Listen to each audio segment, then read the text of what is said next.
Ripon പ്രഭു ഹണ്ടറുടെ നേതൃത്വത്തിൽ ഒരു പ്രാഥമിക വിദ്യാഭ്യാസ സൗകര്യം കമ്മീഷൻ ഏർപ്പെടുത്തി. പ്രാഥമിക വിദ്യാലയങ്ങളുടെ നടത്തിപ്പിന് പ്രാഥമിക വിദ്യാഭ്യാസ സൗകര്യങ്ങൾ വർദ്ധിപ്പിക്കുക, പ്രാഥമിക വിദ്യാലയങ്ങളുടെ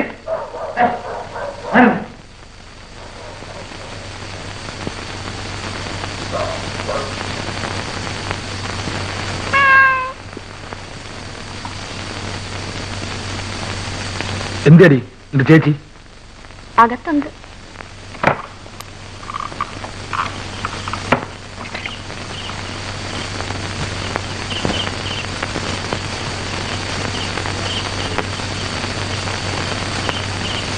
ആരാടിയകത്ത്? എടി അകത്ത് ആരാന്ന്? കേറി നോക്ക്, അറിയാൻ എത്ര ദൃശ്യമാണേല്.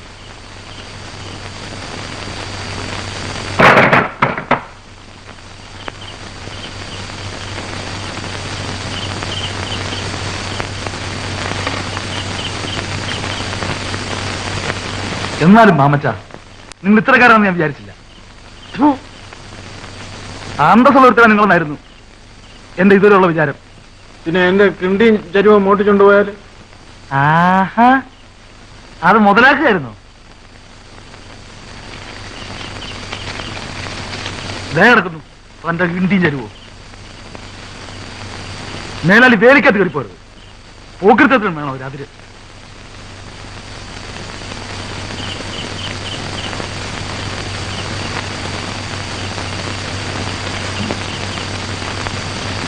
പോലീസുകാരെയും കൊണ്ട് തെറ്റവെച്ചാല് തന്റെ കൊടറിയാനെടുക്കും.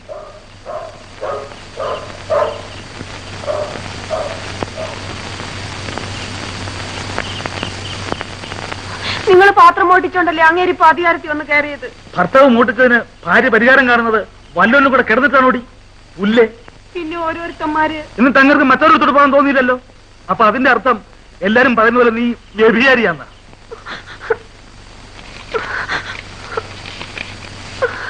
തീർന്നു ബന്ധം. 6 രൂപ കുത്തിരി ചെലവിന്.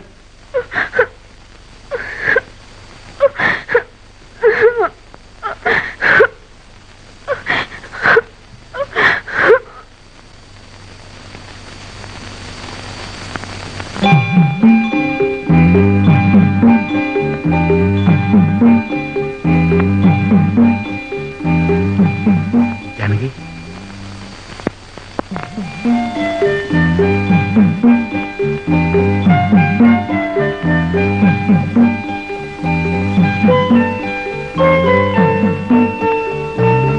എന്താ കാണാത്തേന്ന് ഞാനങ്ങ് പേടിച്ചിരിക്കുമായിരുന്നു. എടാ മക്കളെ, വേണ്ട അച്ഛൻ വന്നു. നീ എന്താ പണി? അരിയുടെ കണക്കെഴുതിയിടായിരുന്നു. രണ്ടും കൂടെ ഇവിടെ കിടന്ന് കയറ് പറിക്കുമായിരുന്നു. പോലീസുകാരനെ തല്ലാനും ചവിട്ടാനും ഒക്കെ വന്നു. ഞാനൊന്നും പറഞ്ഞു കൊടുത്തില്ല. എടാ വീര,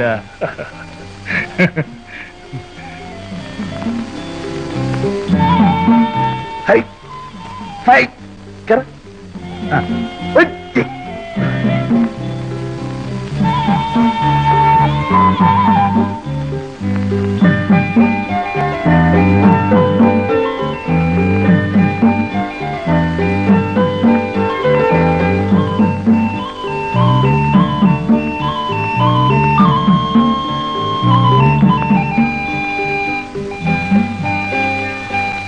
പത്ത് പൈസക്ക് ബീഡി. എന്നാലും എന്റെ പവിത്ര നല്ല പണിയാ പറ്റിച്ച്.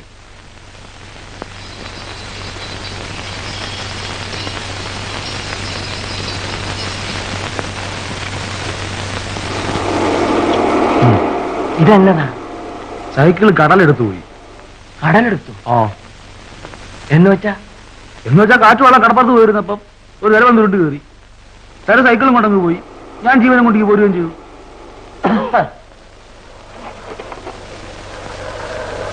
പേടാമേ പവിത്ര രമേന്ദ്യ വിട്ടോ എന്നൊരു സംസാരം കേട്ടു.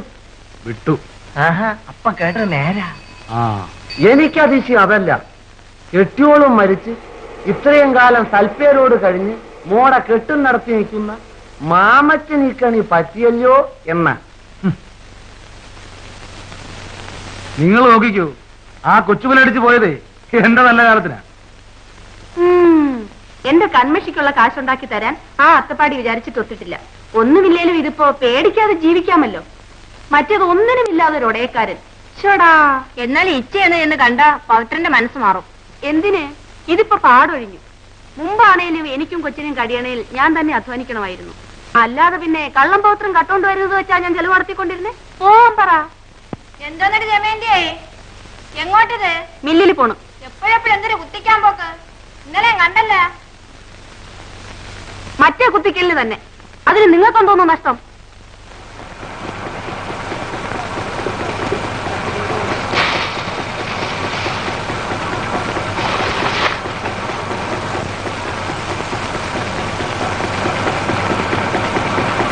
എന്ത് ദമയന്തി, ഇരിക്കാൻ വേറെ സ്ഥലം കിട്ടിയില്ലോടി?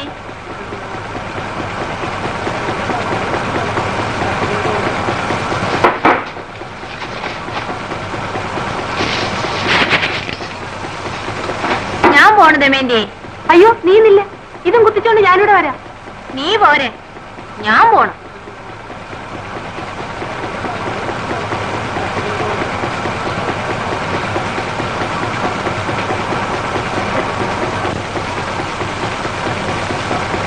പെണ്ണുമ്പളെ, നിങ്ങളുടെ സിംഗാരമൊക്കെ പിന്നെ ഇവിടെ എഞ്ചിൻ ഓടിക്കൊണ്ടിരിക്കുക.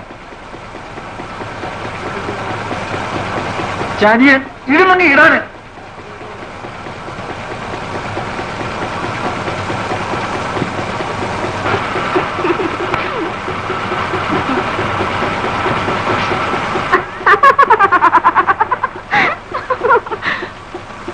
ഓ, ഈ മാമച്ചായന്റെ ഒരു ശൗര്യം കണ്ടാട്ടെ.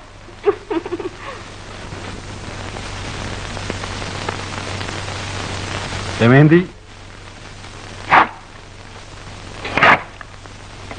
ദൈവത്തെ വിചാരിച്ച് എന്റെ മാനം കളയരുത്. എപ്പോഴും എപ്പോഴും ഇങ്ങനെ വന്നു കയറിയ ആളുകൾ അതും ഇതും പറഞ്ഞുണ്ടാക്കും. അങ്ങനെ വെച്ചു തന്നാൽ എടുക്കണേ. ദമയന്തി വേറെ ജനിച്ചുണ്ടാവണം. മാമച്ചായൻ എന്താ അത് കൈകൊണ്ടൊന്ന് എടുത്തു തന്നാല്?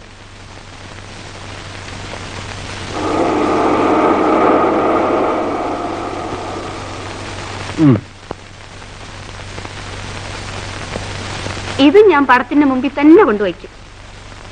അന്ന് തന്ന കാശും പടത്തിന്റെ മുമ്പിൽ തന്നെ വെച്ചേക്കുക.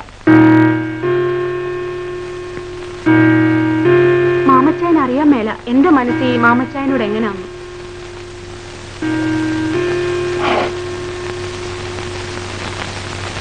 എന്നാ ഞാൻ ഇറങ്ങുന്നേ മാമച്ചായ.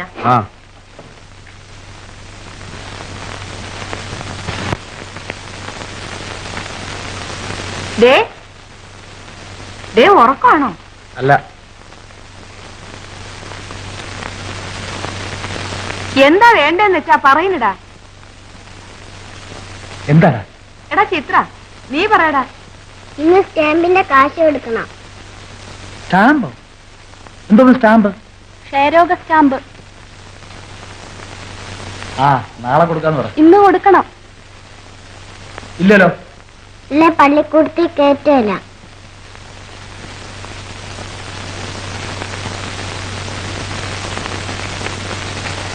എന്റെ കാശുണ്ടോ? എന്റെ ഉണ്ട്. എന്നാ പിന്നെ എടുത്ത് കൊടുത്തൂടെ? കാലത്തെ ഒരു പൊണ്ണക്കാര്യം പോലെ ക്ഷയരോഗ സ്റ്റാമ്പ്. പോയില്ല.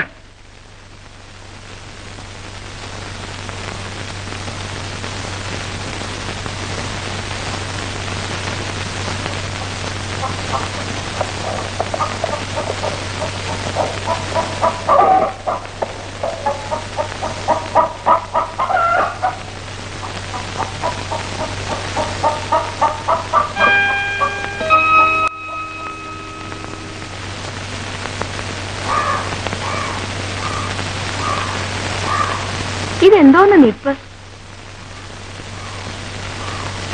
എനിക്കറിയാം എന്താ അങ്ങ് മൗനിയായി പോയതെന്ന്. എന്താന്നറിയാം? എന്തോ എന്റെ വിചാരം? മറ്റേ ആ എന്ധ്യാനി പോയതിന്റെയാന്നാണോ? അല്ലേ പിന്നെന്താ? അന്നോട്ടാണല്ലോ മിണ്ടാട്ടോ ഉരിയാട്ടോ ഇല്ലാണ്ടായത്. കള്ളൂടി പോലും ഇല്ല. നിനക്ക് പറഞ്ഞാ മനസ്സിലാകുകയല്ല. അവള് പോയതിന്റെ സുഖം എനിക്കേ അറിയാവൂ.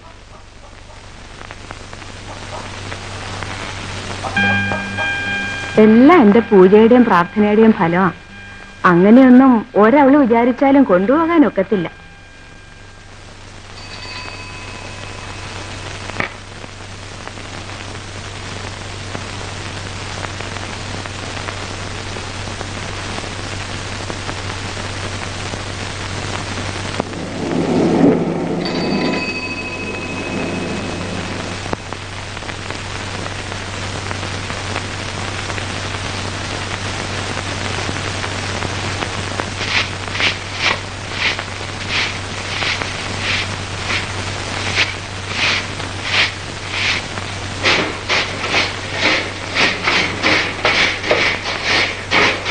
ഇതെന്തോന്നത് അനാവശ്യം കാണിക്കുന്ന പെണ്ണുപിള്ളേ.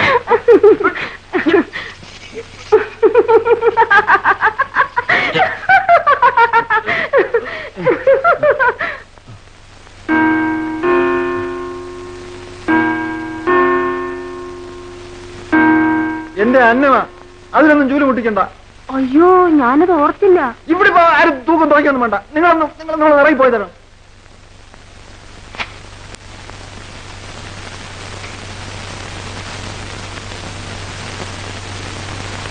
നീ എന്നും ഇവിടെ ഇങ്ങനെ കയറി ഇറങ്ങുന്നത് എന്നെ വരട്ടി കാശടിക്കാനാണ് നാട്ടുകാരുടെ സംസാരം, അറിയാമോ? ഞാൻ എന്നെങ്കിലും അച്ചായനോട് എന്തേലും ആവശ്യപ്പെട്ടിട്ടുണ്ടോ? അതാ, അത് നമുക്കല്ലേ അറിയാവൂ. നമ്മൾ അറിഞ്ഞാ മതി.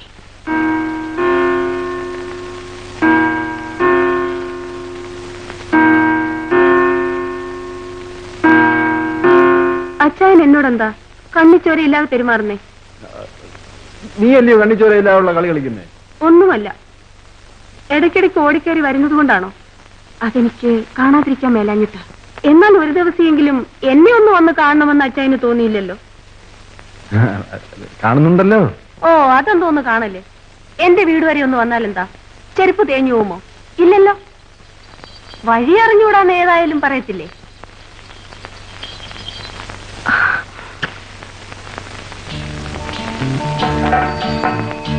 ഇന്ന് വരാതിരുന്നാലാ.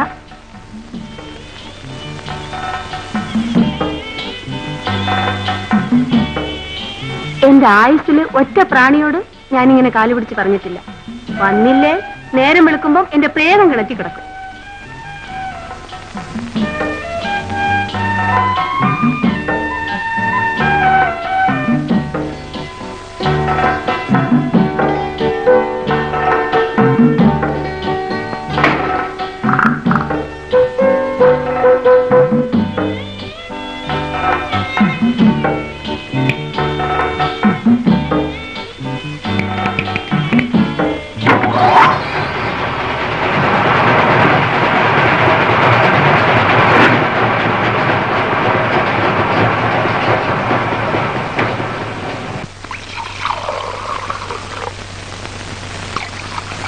എടി, നീ അടുപ്പിൽ തീയത്തുന്നുണ്ടോ നോക്ക്.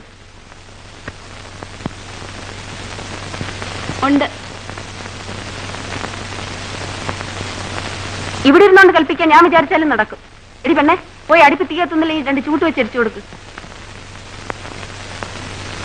അങ്ങേർക്ക് വെട്ടി തിളയ്ക്കണം.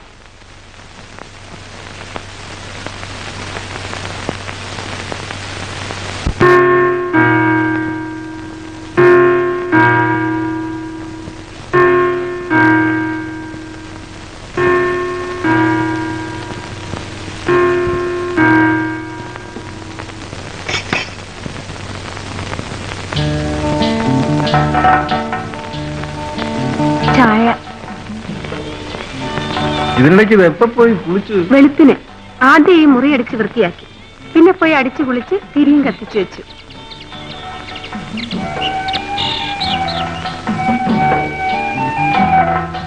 അശോ, ഭാമിനി, എടി ഭാമേ, ഒന്നിങ്ങ് വന്നേ. അതവിടെ കിടന്നോട്ടെ. അയ്യേ, എടി ദേ ആ കിടക്കുന്ന എല്ലി കഷ്ണം അങ്ങെടുത്ത് കള.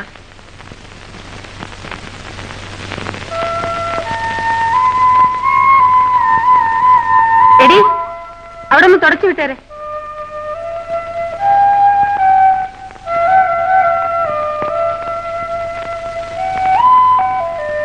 പഠിക്കുകയാണോ? 10ലാ. അടുത്ത ആഴ്ച പരീക്ഷയാ. അത്രയൊക്കെ ഇവളെ ആക്കിയെടുക്കാൻ സാധിച്ചത് എന്റെ ഒരു മിടുക്കും ദൈവാധീനമാണ്.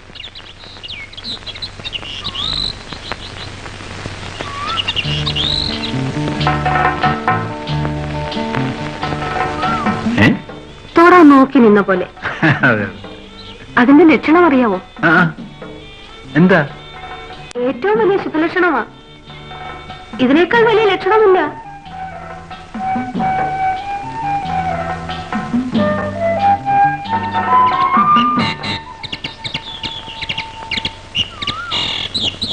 അപ്പോ അന്ന് ബന്ധപ്പെട്ടതോ? ഓ, അത് വെറുതെ. സത്യത്തിൽ ഇന്നലെയാ നമ്മുടെ ബന്ധം തുടങ്ങുന്നത്. അത് ഇങ്ങോട്ട്. ഇങ്ങോട്ടോ? അങ്ങോട്ടോ? അതെന്നേ തുടങ്ങിയതാ. പിന്നെ ദമയന്തി, ഇഷ്ടം കൊണ്ടാ, അതെനിക്കിപ്പോ അറിയാം. എന്നാലും ഇടയ്ക്കിടയ്ക്ക് ഇനി നീ മില്ലി വന്ന് എന്നെ കാണണം. ഞാൻ ഇങ്ങോട്ട് വന്നോളാം.